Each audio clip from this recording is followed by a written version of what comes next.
welcome to another episode. Excuse me, and welcome to another episode of Stuck in Mind podcast. I am your host Wize, and my guest today is a beauty entrepreneur who's proven that talent alone isn't enough. You also need strategy. She's the founder of Sway Brows, a permanent makeup artist, educator, marketing mentor, and business coach, helping beauty professionals transform their skills into profitable, scalable brands. After building a thriving multi-service beauty business specializing in permanent makeup for brows, lip, blush, eyeliner, and plasma skin rejuvenation, she's expanded her mission to teach artists not only how to perfect their craft, but also how to master marketing, branding, and business growth. Today, we're talking about entrepreneurship, personal branding, marketing, and creating the freedom that comes from building a business on your own terms. Please welcome to the show, Tanny Diep. Hello. Hi, Will. Thank you for having me. I'm Tanny. Pleasure's all mine. Thanks for being a guest. Of course. So, before Sway Brows, what inspired you to enter the beauty industry? My interest and passion in beauty, I think, goes as far back as when I was growing up because my mom and dad are immigrants from Vietnam. And when they got to America, they were looking for work to do. And my mom actually became a nail technician. So, as long as I can remember, when I was a kid, she did nails. She went through different phases, but always had some sort of beauty background going on there. And she owned nail shops, she managed them. She worked in the nail industry for 30 years until we actually helped her retire early. But I think from there, I always had a passion for beauty, fashion. Before the beauty industry, I actually worked in the fashion industry for 10 years. So it was always an interest of mine. So did you always know you wanted to own your own business? No, I actually I was gonna say, never. yeah. It was the furthest thing from my mind, to be honest. I grew up, kind of typical Asian parents. They just want you to go to school, they want you to be a doctor, lawyer, something along those lines. And I actually wanted to be a doctor. I did the whole thing in school. I was a very good student. I grew up, playing sports. I was ASB president. I was very social. I ran track. I was a cheerleader. I did all the things to get into a good university so I could pursue somewhere in high school, I decided I didn't want to be a doctor. More so, my dad talked me out of it. And he's like, "You're a little too social to be a doctor." He's like, "You're not going to last all those years in school." He's like, "You should go work in like business and marketing or something like that. You're a good salesperson." And I did. I actually got a full scholarship to San Diego State University for business school. My first year, being the social butterfly that I was, I made some friends, joined a sorority, met a guy, and got a little sidetracked and actually got kicked out of college after my first year for 2 semesters of academic probation. Got derailed a little bit and it was disappointing, but I wasn't sure if I wanted to go back to business school because honestly I couldn't stay awake in those classes. They just bored me to death, and I was like, if I go back to school, I had to do something that I'm really passionate about, and I just wanted to do something creative. So I went back to school to study fashion design and became a fashion designer. But being an entrepreneur was the furthest thought from my mind, honestly. So, so what was that defining moment when you realized you could turn your passion into a thriving business? When I worked, it took a long time to come to that realization because when I was working in the fashion industry, and I went from corporate sales to the fashion industry because I wanted to do something creative. And then working in the fashion industry, I was able to, utilize a lot of my design skills, creativity. I did photography. I kind of helped them build the website. I did a lot of different things working for this small company, and I did that for about 10 years. Somewhere in the middle of those 10 years, I was very stressed out about work, and I had a lot of anxiety. It was very a high pressure, fast paced environment, and I kind of felt like I was getting the life sucked out of me a little bit, and I needed something to help me calm my nerves and just center myself, stay grounded. So I wanted to take yoga, and at the time I had never taken a yoga class, but I was a dancer, and I loved like street styles of dance, and I'm a very artistic, creative person, love movement. And one of my friends that I danced with, he said, "Hey, do you want to do this yoga teacher training with me? Because, yeah, I go to the studio in Long Beach. It's a super traditional studio. It's not like a commercialized American studio." And I said, "You know what? I trusted him, and he always had good judgment. So I said, you know what? Why not? Let's do it." So I signed up for this 200-hour yoga teacher training, and little did I know that whole experience was transformative. It changed my life. It changed my perspective on a lot of things, and it also made me feel empowered to do things that, you know, I feel like up until that point, I didn't have a lot of belief in myself. I grew up with negative conditioning, and was always very negative and had a bit of a victim mentality. So I don't ever think I believed in myself enough to feel capable of turning a skill into something that I could monetize.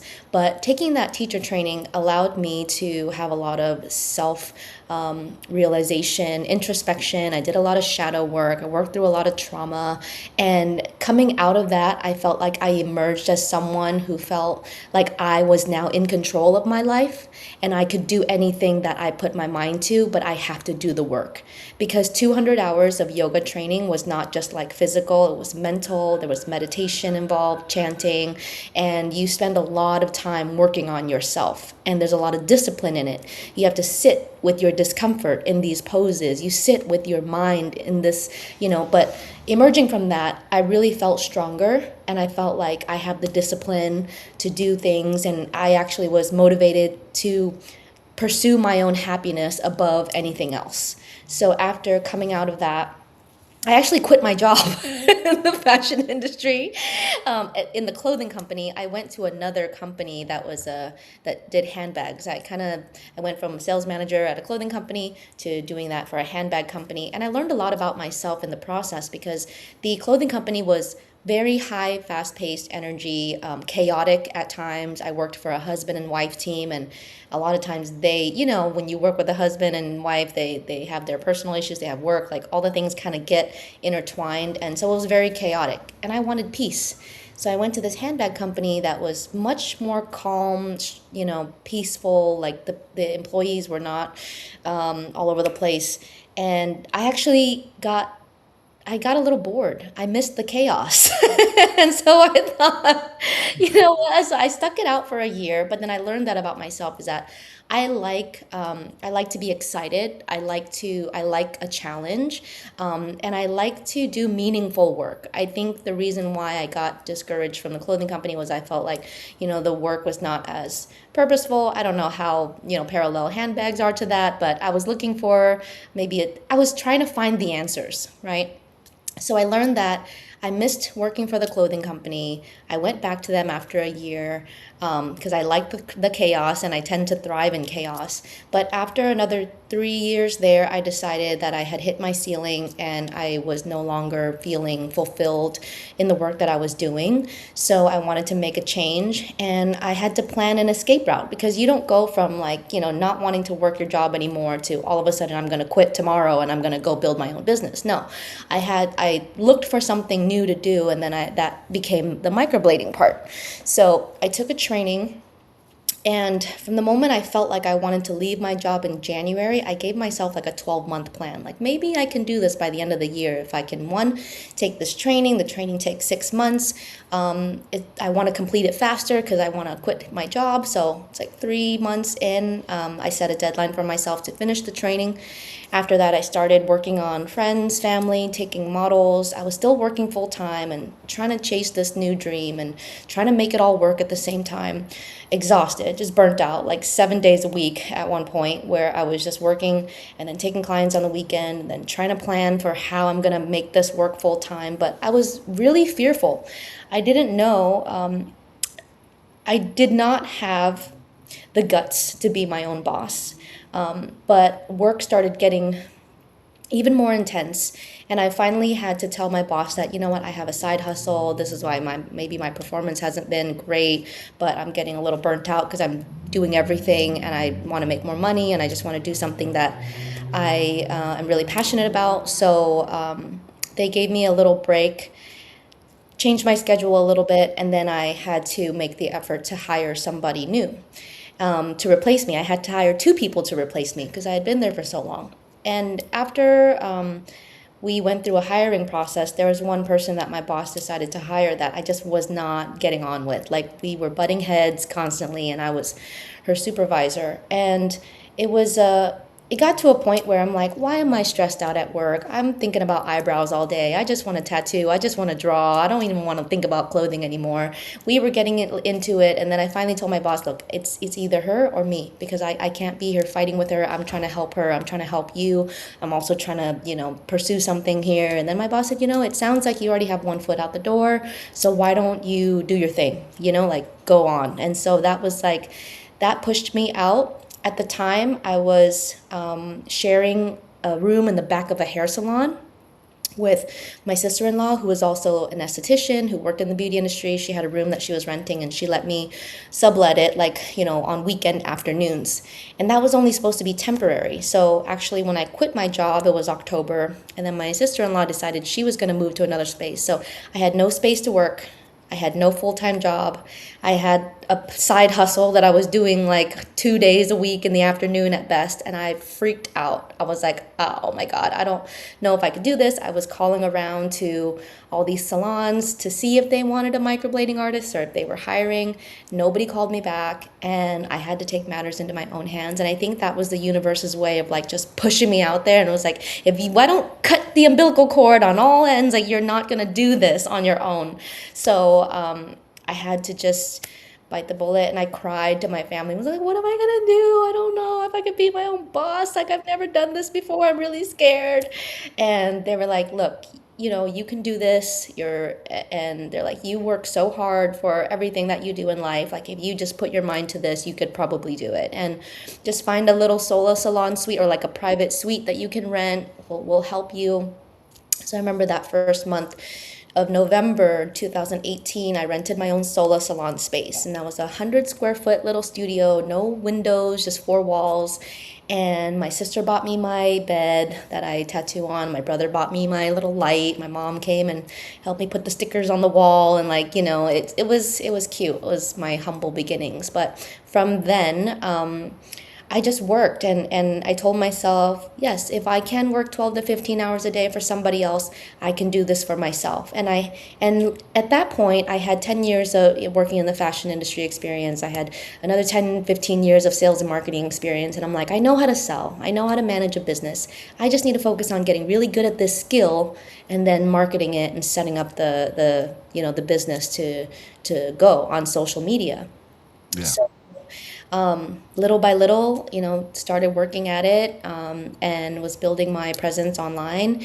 And I got really lucky, I would say maybe a week or two into my new studio. At that point, I was stressed because I'm like, do people even do this on the weekdays? I only had Saturday, Sunday clients at that point. Like, who's getting their eyebrows tattooed on a Tuesday?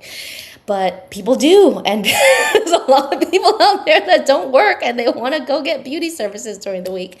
And my first week in my studio, there was this girl. She was young, 21 years old, green eyes, so beautiful. I was drooling when I was taking her pictures, and I just thought to myself, dear God, please bless my hands so I can do a good job on her. This will be a great marketing opportunity for me, please. And, so I just stayed really calm. I did my thing, and at the end, I was really proud of my work. I put a little collage together. I sent it to my sister, and my sister will tell me the truth, good, bad, or ugly. And I'm like, what do you think of this? And she was like, you did these? And I was like, yeah. She's like, you did these? You need to post this right now. You're going to be on the Explore page. You're going to blow up. I swear to God, these are amazing. I posted them, and I got a lot of really nice engagement and support, and I ran an ad with it, a new studio promo, includes a touch up and regular price this, promo price. And then I ran it for 10 days, and I got so busy during the 10 days of running that one ad, I filled up my whole month.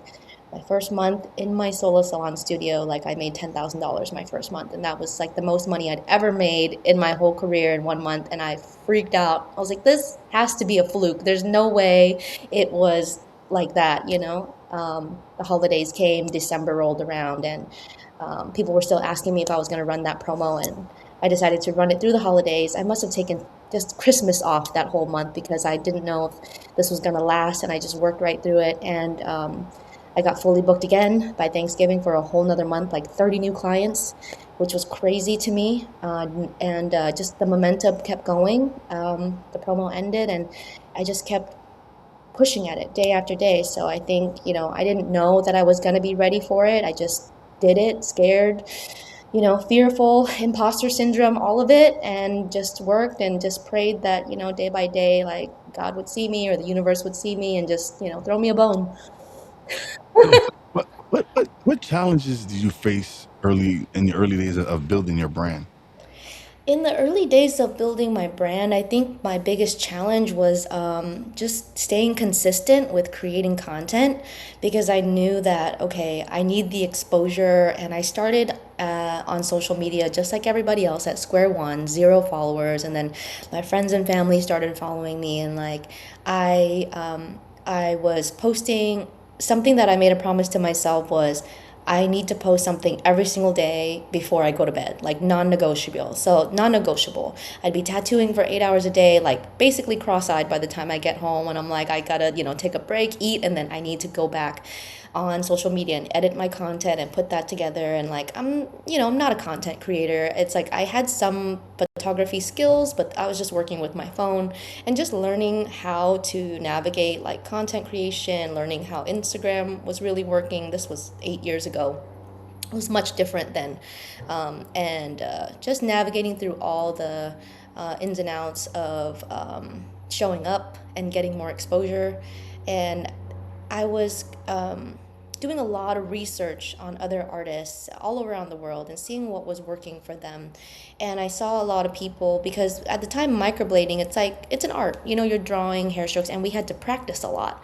And practice was also really hard to stay consistent with on a daily basis, especially when you're very busy and you get really tired. But I took a picture of one of my practice videos, practice pictures in the beginning, and it got a lot of engagement, like more likes and views than anything that I had posted. So I decided, you know what, I'm going to make a video of me practicing. And at the time, nobody was doing that. And I made a video and it went viral. Like I got like 10,000 views on that first video I posted, and I probably had less than 1,000 followers at that time. And I said, okay, so now I got to put this in the rotation. So every week I got to post something every single day. And every week I have to post a video of me doing this practice so I can stay consistent with it. And there were some days where like it was so hard because, I was still a beginner microblading artist. So I was working,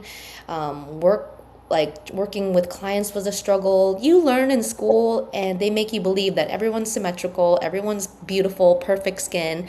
And you start working on people, and I'm working on women of all ages, like older women, younger women, like, people who have lost hair, people who have different skin types. And like it works on some, it works on others. Like some like is very challenging when people have uneven, everyone's face is uneven, something I learned, and just navigating through that while still trying to improve little by little each day, and then holding yourself to all the things that you want to do. So I definitely it was really hard to maintain having a good attitude at work, working with different people, working through challenging faces, skin types, and then still working on your business when you get home after that. So the days were long, the nights were long, and it was a real struggle, but I just pushed myself through it.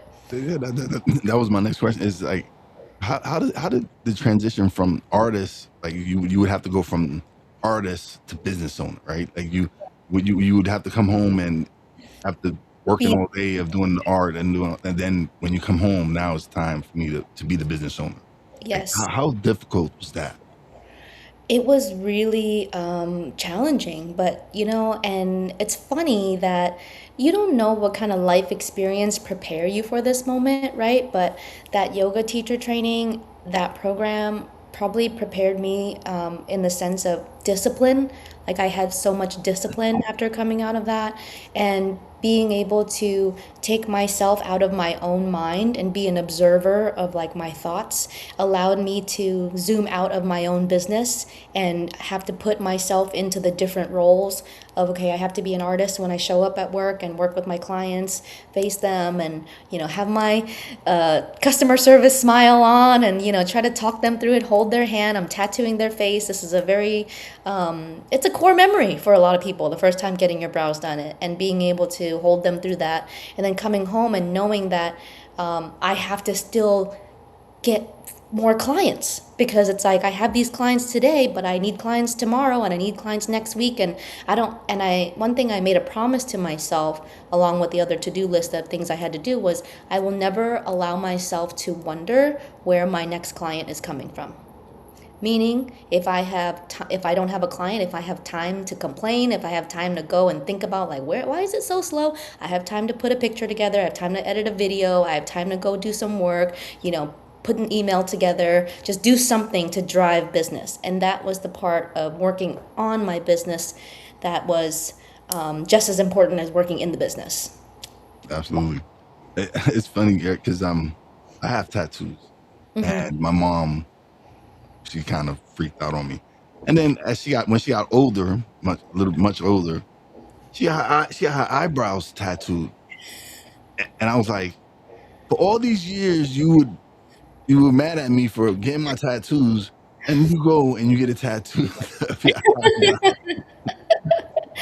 It's funny. I got my first tattoo at like 37, and I was still scared to show my mom because I knew she was gonna flip out because I didn't have any tattoos, and my parents were more conservative. So I thought about so many tattoos I had when I was younger, and I'm glad I didn't get any of them. Like I could have had a tramp stamp, I could have had a butterfly on my hip, I could have had like a Scorpio symbol right here, and I didn't get any of them, but I didn't get one. I finally and I couldn't decide. I was very indecisive because it's so permanent. But I finally decided on my tattoo when my dad passed, and it was kind of like an homage to him and my family, and also the yoga training that really changed my life. I got a Sanskrit mantra of the deity that I was, chanting and praying to for those 4 months. It was the goddess Lakshmi, who I was praying for abundance for the whole time I was in that training, because I felt like, I was broke and I was in a bad mindset, and I just didn't know how to climb myself out of it. And I was praying to her to please like bless me with abundance, please, like,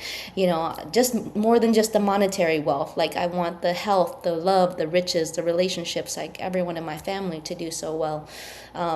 And so I got this tattoo here. It was like 5 growing lotuses, my family, and then I have a Sanskrit like mantra there.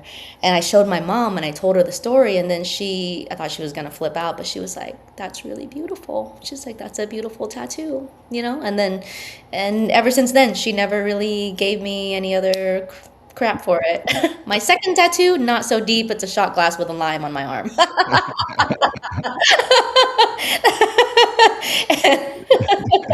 It was a matching tattoo with 2 of my best friends at like one of our studio grand openings, so it was just a spur of the moment thing. But yeah. No, but it represents you, right? My tattoos represent me. Everything, the ones that I do have, they represent me, and so yeah, so I just thought it was funny because when she got it done, it was like all these years you would talk smack about me getting my tattoos, and you go and you get and she got it like my mom got it probably like when she was 60 something years old. Oh, okay. Yeah, And she you're got it like, older. She got it later on in life, and so it was surprising to me. "See, mom, you're gangster. You got it on your face. I Like, don't yeah, even have face tattoos." I don't have nothing on my like it's on my arm and my back, but nothing on my face. So yeah. That's funny. So what why do so many talented beauty professionals struggle to build successful businesses? I think the biggest challenge is just like you said, like how do you go from an artist to an owner? Because a lot of us are trained to be artists. We learn the technical aspect of it.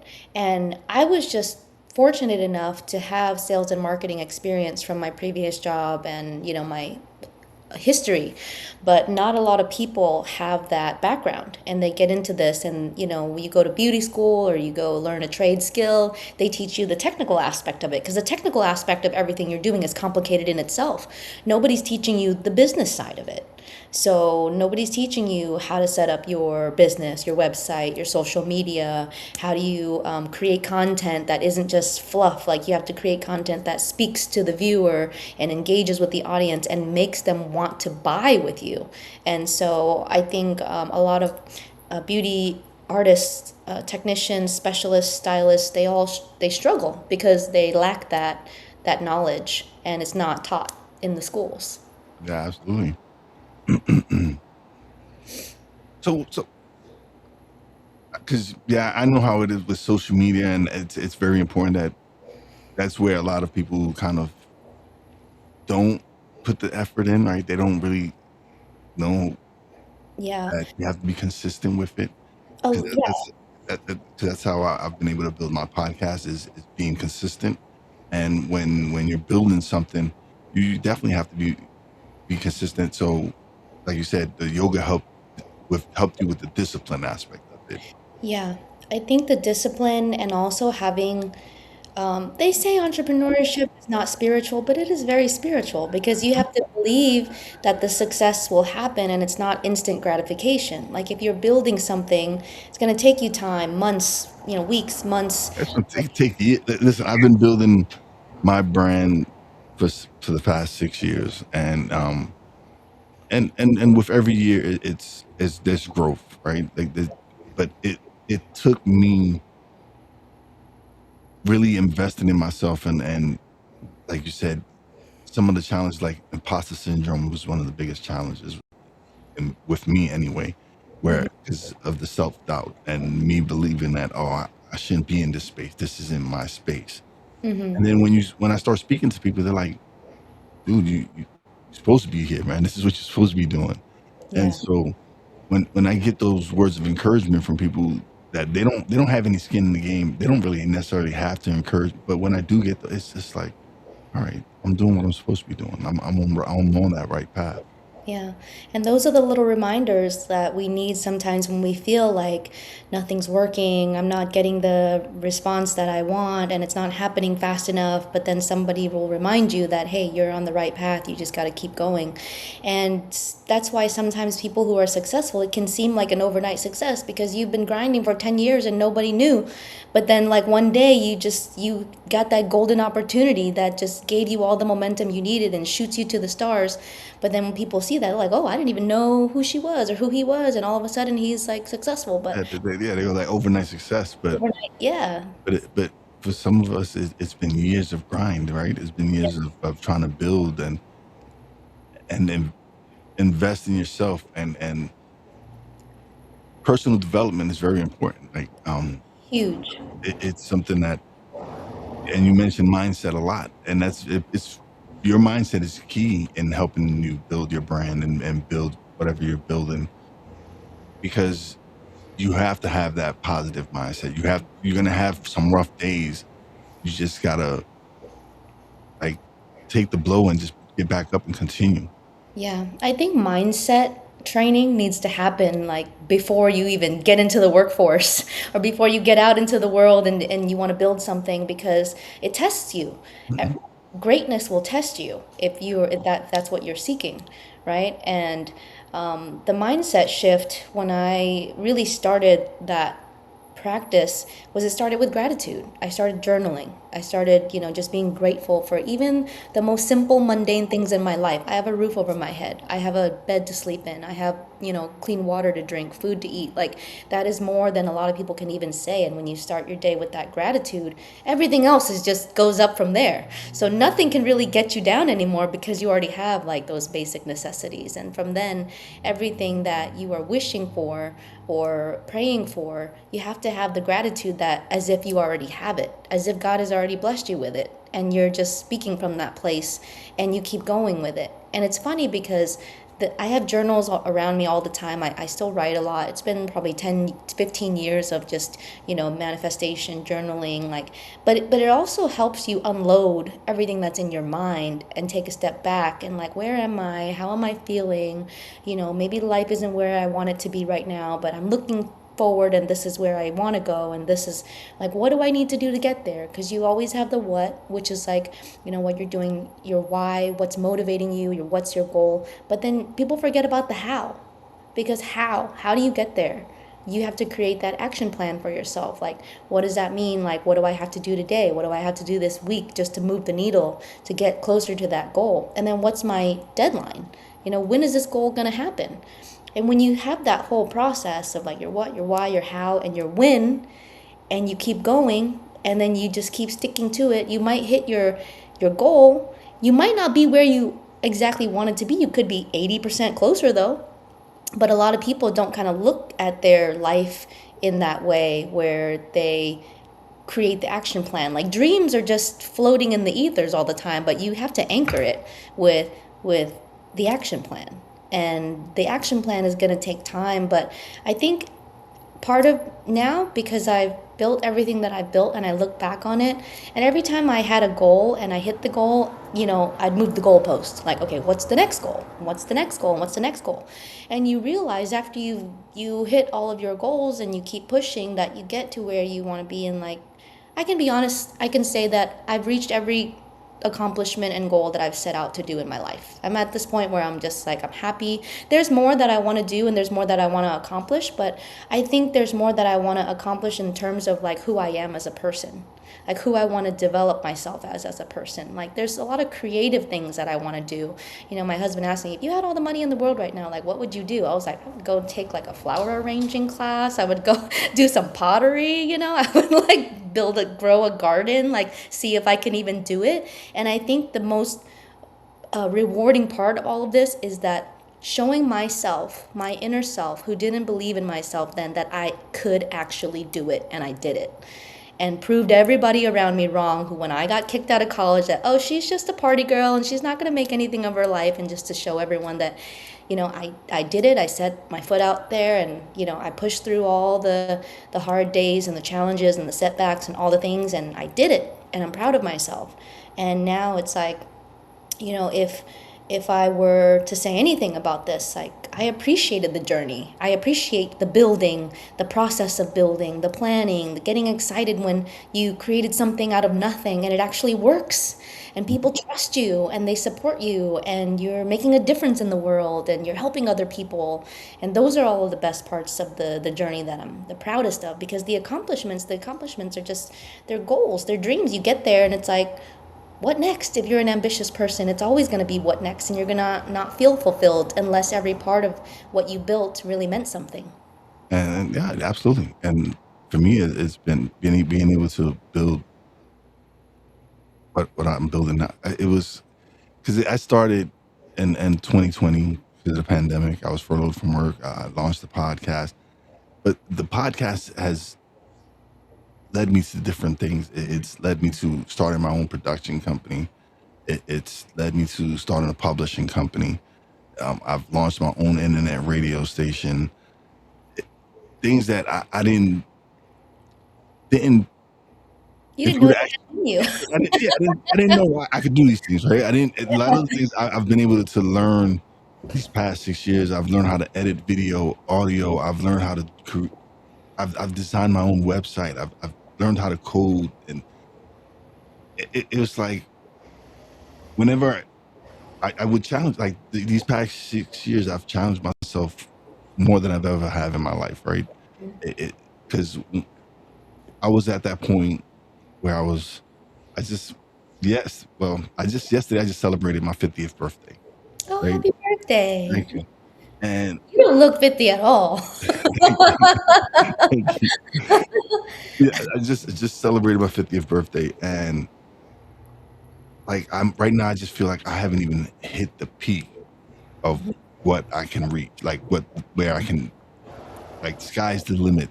And I wouldn't, if you would have told me this 6 years, I would have never said that. Like, but with everything that's happened these past 6 years, I'm realizing like, man, there's so much more I can do. Like Mm-hmm. I'm just hitting, just just scratching the surface of what I can do. And so I'm like, man, I could imagine what's the next 10 years going to be like. Like, Right. so just being able to build what I'm building, and the relationships I've been able to build, and the people I've been able to help. Like there's people who send me messages like, "Oh man, that episode you did, I needed that episode." One of my favorite stories is I recorded an episode with a friend, and hadn't released it in over a year. I had it in, and something happened and I didn't release it. And when I did release it, she sent me a message, and she's like, "Was this the episode recorded?" I was like, "Yeah, I'm sorry for that it took me so long to release it." She goes, "No, thank you," because she had been struggling with who she was, and when I released the episode, just the words I said about her, and the description, and the picture I used for the thumbnail was one of her favorite pictures. And I didn't know at that time that that episode when we recorded was for her. Like she needed that episode at that time, because when I released it, she was like, "Man, I've been lost. I haven't been able to see." But she's like just reading your description and listening to our episode and our conversation, she's like, "I needed that. That reminded me of who I am." Yeah. And that, right, like that story to me is like, man, like I need to keep doing what I'm doing, because you don't know who needs to hear that story at that particular time. Or and it just felt that that was when I needed to release the episode. Yeah, you're making a difference, and I think these days, because of social media and metrics and numbers, and like people get really fixated on engagement or virality, and but for me, honestly, if something I said or something I posted like made a difference in just one person's life, or somebody messaged me about it, I made a post about talking about starting over. Like I've reinvented myself like so many times at this point I can't even count. There was when I moved to LA originally to pursue my career in fashion, I was practically homeless. I was living in my friend's living room on a mattress, air mattress, not knowing what my life was going to become.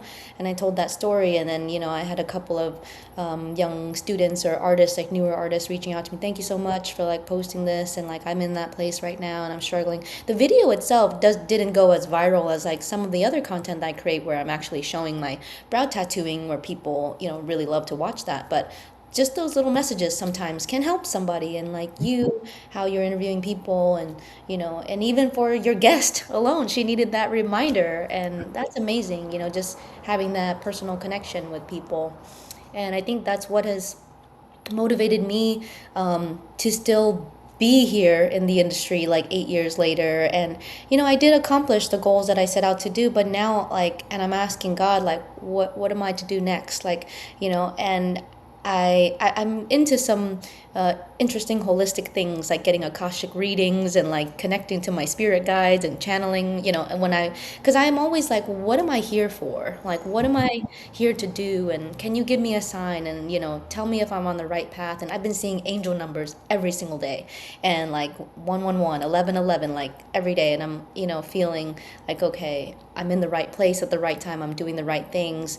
And now I'm out there, I'm speaking at conferences, I'm sharing my story, I'm coaching a lot of other young artists and beauty entrepreneurs, and helping people kind of reach the same level of success, and also telling my story, and so connecting, and meeting people like you. So it's actually cool to see the evolution of, hey, I just got into this to become a microblading artist, and then I ended up being a teacher, and I ended up being building a business, and then I ended up like becoming a coach, and then I ended up like now I'm sharing more on different platforms and connecting with people. And I just love the journey of how it's all evolved over the years, and it really does remind you of the work that you're doing, and that when even when you're in question, like even when sometimes you feel like am I doing the right thing, or do I need to be adding one more thing, or do it like how you said you learned how to code, you're building websites. We're doing all these multifaceted things, Mhm. all for maybe what might seem like one mission or multiple missions, who knows, but it's going to keep growing, and you just kind of go with the ebbs and flows of it. As long as you feel good about what you're doing and you're happy and you feel purposeful and fulfilled, like that's the calling that you should be chasing, not the money. I always tell people, like, money will come if you are so passionate about what you do and about taking care of people and making a difference in other people's lives, like serving others beyond you. The Yeah. money will come, right? Yeah. The money will come. But if you're so fixated on the money, the transactions, like how much you can make out of this, that, and the other, you're losing the plot. Like you're losing, you know, Yeah. No, it's from like this year. I've, I was blessed, and I'm I'm I was just blessed with where I'm at now. That like money isn't a real big concern. It's more now for me the joy of helping others. I launched a podcasting accelerator program, and my first my first student was a friend of mine. We do a show together, and she had been on the fence about starting her podcast. And I wasn't pitching her. I was just telling her what I wanted to do with the podcast program, and she signed up. And this she was my first student, and she helped me build the program. Like we built it as we went along, and so it was an amazing feeling because this past March, she launched a podcast, and she's following what I taught her to a T, and she's batch recording her episodes and then release so to see her thrive and do what what we worked together on.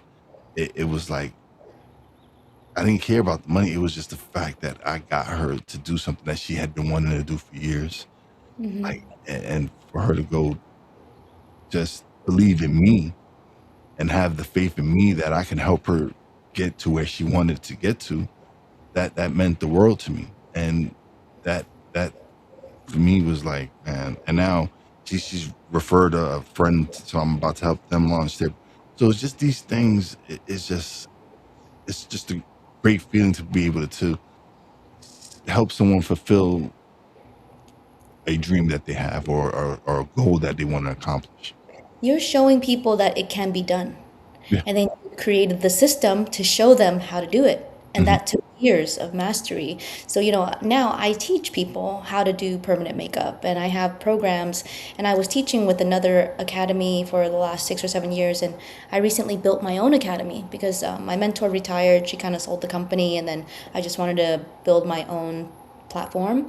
Yeah. So I built an educational program. And, over the years, I've had I was really blessed to have opportunities to teach like all over the world, in Japan, all over the US, and then to see the students learn the skill and then build their own business and then be able to coach them on building their business as well. I've helped some of my students like quit their full-time jobs and do permanent makeup full-time, or go from like making $0 to $2,000 a month to $10,000 a month, like just doing permanent makeup or helping them grow in their other beauty businesses. But being able to pass on that knowledge and just to give back and to help people grow, like the money motivates you, of course, because we all Mhm. need to survive. But then, like at the core of it, you really do your best to try to deliver everything that you know. Like I'm the type of teacher that I don't gatekeep. Like I want you to succeed. If I learn Yeah. something new, I'm updating my Sharing. Yeah. share. Like knowledge is power, and you don't want to, like, I'm not here to compete with you. I want you to be successful.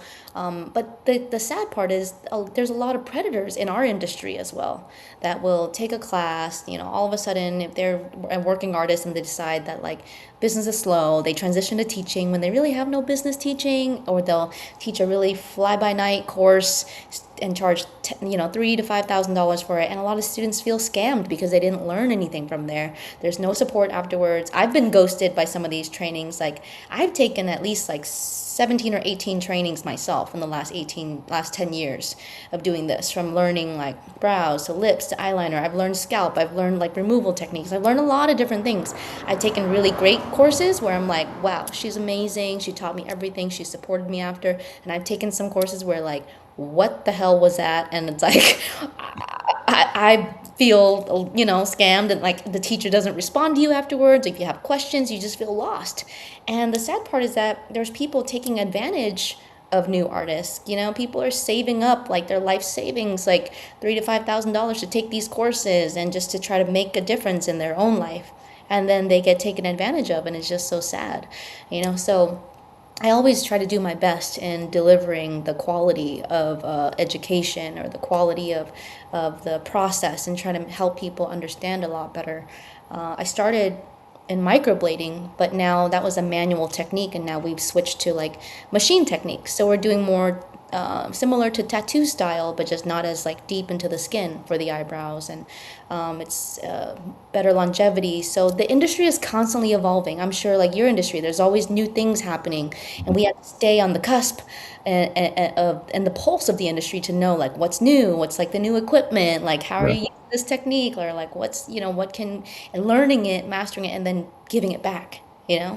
So I think a lot of people that have longevity in any industry, they stay a student of the process, and they're looking to improve themselves just by at least 1% every day. I look to improve myself just by 1% every day, like Yeah. lower the bar. If I could do one thing better today than I did yesterday, it's a win. Absolutely. And when you hold yourself to that, that accumulates over the years, your mastery, and then before you know it, that's the consistency that you have to have as an entrepreneur. But Yeah. a lot of people will want to give up at the first sign of distress, or they want to give up after like, okay, nobody's listening to me, like I'm not going to keep going. Like, but that's where that's the test. The test to see if you can hold the power that you are being blessed with is you have to work through those moments where it might feel like nobody's believing in you, and you have to believe in yourself first, right? Absolutely. Yeah. So if someone listening has incredible talent but lacks confidence to start their own business, what would you tell them today? Confidence is built through action, and clarity. You won't get clarity until you sometimes make the decision and find out if it's right for you or not. So if you are very talented and you're just sitting back and like doubting yourself, imposter syndrome, like you have to take that first step to know, one, if it's right for you, what you want to do. It might be right for you, it might not. But you never know. Even if it wasn't the right decision, it might teach you something that prepares you for what you're actually meant to be doing. And confidence comes by taking action, by doing the work, by practicing. You're not going to get confidence by sitting around and, feeling like an imposter. You have to go out there and do it. So, Absolutely. like for me, I didn't become a yoga teacher, obviously, but that experience alone was so pivotal in my life story that I feel like it helped me become the person that I am today, that is doing all the things that I didn't even know I wanted to do. And then built a seven-figure business out of it. So it's like you gotta just gotta leap. Absolutely. Well, we've come to the part of the show where you're going to get the spotlight, and you get to plug away and let people know where they can connect with you, where they can find you, websites, everything. Absolutely. So I am Tanny Diep, owner of Sway Brows Academy and Studio in Artesia, California. And we have services, training courses, business coaching programs. You can reach me at swaybrows.com. Find me on Instagram, swaybrows, Sway Inked, which is my service studio, Sway Plasma, which is our plasma skin treatments. Beauty Pro Success 101 is our page for the Beauty Pro Success System, our marketing program. So if you're interested in any part of our process, feel free to reach out to me, DM me, or reach out to us on our website, and we are happy to help you. Awesome. Thank you so much. don't leave just yet. Let me close out the show and we'll talk a little bit off the air. But thank you Sure, for being such a wonderful guest. of I had a course. great time talking to you, and I appreciate I appreciate your time. Thank you so much. It was a pleasure to be here, and I loved connecting with you as well. All right, everybody, another great episode is in the books. I want to thank Tanny for sharing her journey and showing us that success isn't just about mastering your craft; it's about learning how to build a business around it. If you enjoyed this conversation, please subscribe to Stuck in My Mind podcast, leave a review, share this episode with an entrepreneur or creative who's ready to take their business to the next level. You know how your boy Wise does it. Stay wise. Peace out.